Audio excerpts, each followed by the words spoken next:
আজ আমি আমার জীবনের জীবনে পা রাখার কিছু গল্প আপনাদের মাঝে তুলে ধরবো।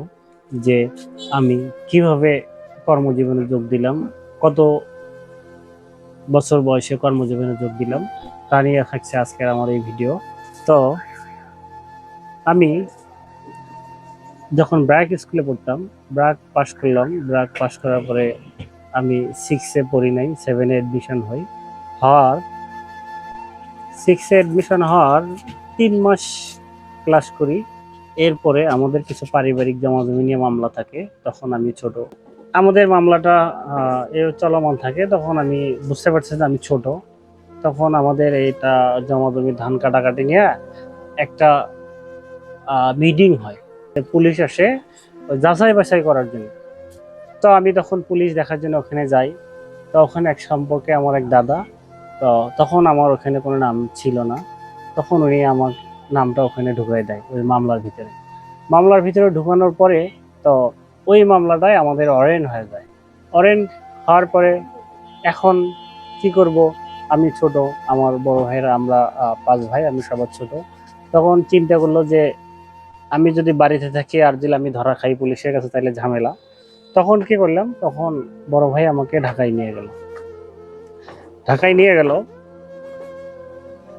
ঢাকায় যাওয়ার উদ্দেশ্য হলো যে ঢাকায় গিয়ে রিক্সা চালাবো।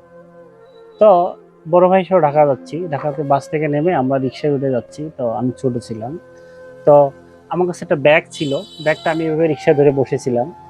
তো হঠাৎ সামনে রিক্সা ব্রেক করার কারণে আমাদের রিক্সাটা যা ওই রিক্সাটাতে ধাক্কা মারে। এই মধ্যে পর্যায়ে ধাক্কা মারার সাথে আমি সাথে সাথে রাস্তায় পড়ে যাই। তো আমি আসলে অনেক, বুঝতে পারছেন, তখন ছোট, ক্লাস সিক্সে থাকার কথা, কিন্তু আমি সেভেনে ছিলাম। তো এই যে আমার কর্মজীবন শুরু হলো, তখন আবার ঢাকায় খুবই টাফ ছিল, খুব রিক্সা চুরি হতো অনেক। কি বলে, অনেক মডিফাই ইয়াতে রিক্সা চুরি হতো, যে অনেক কৌশলে। তখন কি করলো যে বড় ভাই আমাকে মেইন ঢাকাতে না রেখে আমাকে সোনারগাঁও রেখে আসলো। আমার এক ভাই থাকে ওখানে। তো ওখানে গিয়ে আমি রিক্সা চালাই চালাই চালাই, এরকম তো অবস্থায় 1-1.5 বছর রিক্সা চালাই। চালানোর পরে তারপরে যখন আমার একটা ইয়া হয়ে গেল, আমি আবার ঢাকাতে চলে আসি। ঢাকাতে এসে কিছুদিন রিক্সা চালাই। চালানোর পরে বাড়িতে চলে আসি। বাড়িতে আসার পরে তখন আমার একটা বাটন ফোন ছিল, ভিডিও। তো তখন টাচ ফোন ছিল না। তো আমার ওই ফোনটা কোনো কারণে নষ্ট হয়ে যায়। হওয়ার পরে সে এক ভাতিজা, সে সর্দার, মাটি কাটার জন্য লোক নিয়ে যায়। সে আমাকে বলতেছিল, চাচা মাটি কাটতে যাবি? তো ওই মুহূর্তে আমার ফোনটার দরকার ছিল। আমি বললাম যাবো, কিন্তু শর্ত একটা, আমাকে ফোন কিনে দিল। তো ও আমাকে তখন 3,000 টাকা ওই সময় আমাকে অ্যাডভান্স দেয় যাওয়ার জন্য। তখন এরকম অ্যাডভান্স ছিল 3,000, 4,000, 5,000। সিনিয়রদের একটু বেশি দিত। তো আমার একটা ফ্রেন্ড ছিল, যদিও আমার বয়সে 2-1 বছরের বড়, ভালো চলাফেরা করতাম। ওকে বললাম যে আমি তো পারবো না, এখন উপায়। সে আমাকে বলল যে ওটা তো ব্যবস্থা করে দেবো, তুই 500 টাকা সাথে নিস, কয়েকদিন থাকার পরে চলে আসবি। তো ওখানে যাই, প্রায় 9 দিন কাজ করি। 9 দিন কাজ করার পরে আমার এক ভাই, সে আমাকে বলে যে, আমি দুইজনের কাছে বিষয়টা শেয়ার করি। তো আমার ওই ভাই বলে যে আমি তোকে বাজারে পাঠাবো কাপড় কাচা সাবান আনতে। তো সাবান আনতে গিয়ে তুই চলে যাবি ওই দিক দিয়ে, আর আসবি না। তো যে কথা সেই কাজ। কিন্তু ঘটনা হচ্ছে কি জানেন, যে আমাকেও বলছে যে তুই চলে যাবি, আমি আসার পরে আবার আমাদের সর্দারকে বলছে ওই কিন্তু আর আসবে না, পলাইছে। তো আমি একটা টেকনিক খাটাই ওখানে। টেকনিকটা হলো এই, আমি জানি যে ওরা যদি আমার খুঁজতে আসে, তারা তো একদম আমাদের কাউন্টার পর্যন্ত যাবে। তো জায়গার নামগুলো মনে নাই, কারণ আমি একবারই চিটাগাং শহরে যাই।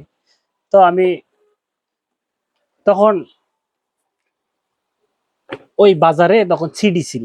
তো এক স্টলে বসে, যেদিকে যাবে না ওই স্টলে বসে আমি ঘন্টা দুই ওখানে ছবি দেখি। ওরা একদম, আমার যে সর্দার ছিল, একদম খুঁজে টুজে এসে বাসায় ছিল। পরে আমি চলে যাচ্ছি। আসার পরে আমার ফ্রেন্ড আছে, ওর বাসায় আমি যাই নারায়ণগঞ্জে। ওখানে গিয়ে 3-4 দিন থাকি। থাকার পরে ওখান থেকে আমি ঢাকায় চলে আসি। ঢাকায় চলে আসার পরে আবার ওই রিক্সা চালাইতে চালাইতে আমার আহ, কর্মটা একটু চেঞ্জ হওয়া শুরু হয়। তো আমার হঠাৎ করে এক ভাই বলতেছিল যে ড্রাইভিং শিখবি। আমি বললাম যে হ্যাঁ। মনে হলো ড্রাইভিং তো মনে হয় যে কি জানি মনে হচ্ছে যে তখন। তারপরে এক ভাইয়ের সাথে আমি ড্রাইভিং চুক্তি করি, রিক্সা চালাই আর ড্রাইভিং শিখি। ড্রাইভিং নিয়েও আমার অনেক কাহিনী আছে শেখা নিয়ে, যে এই ড্রাইভিং শিখতে গিয়ে কতটা কষ্ট করেছি। যদি আপনারা এই ভিডিওতে বেশি সাড়া দেন তাহলে আমি এর পরের পার্ট নিয়ে আসবো, এবং এই পর্যন্ত আসা পর্যন্ত আমি জীবনে কি কি করেছি, কতগুলো সহজ কতগুলো কঠিন কাজ করেছি সব আপনাদের মধ্যে শেয়ার করব। ভালো থাকবেন, সুস্থ থাকবেন, এবং এই ভিডিওতে কমেন্ট করে জানাবেন সেকেন্ড পার্ট আপনারা চান কিনা, সম্পূর্ণ কাহিনীটা শুনতে চান কিনা।